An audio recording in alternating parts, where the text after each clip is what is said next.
নমস্কার বন্ধুরা, welcome back to my channel. তো চলো খুব সহজে লোটে মাছের বড়া কিভাবে বানানো যায় সেটাই শেখাবো আজকে আমি। প্রথমে আমি জল বসিয়ে দিয়েছি গরম, জলটা ফুটছে, এবার ওর মধ্যে দিয়ে দেবো মাছগুলো।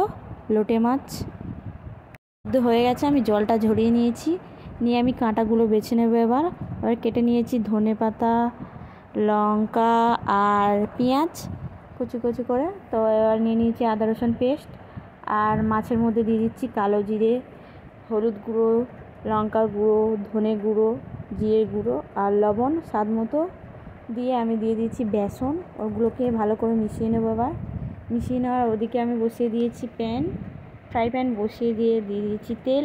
স্যালো ফ্রাই করবো আমি, তো একে একে দিয়ে দিচ্ছি লোটে মাছের বড়াগুলো। দেওয়ার পর উল্টে পাল্টে ভেজে নিলেই রেডি আমাদের লোটে মাছের বড়া।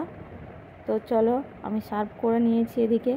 লোটে মাছের বড়াটা ভালো লাগলে অবশ্যই আমার চ্যানেলটাকে সাবস্ক্রাইব করে রাখবেন।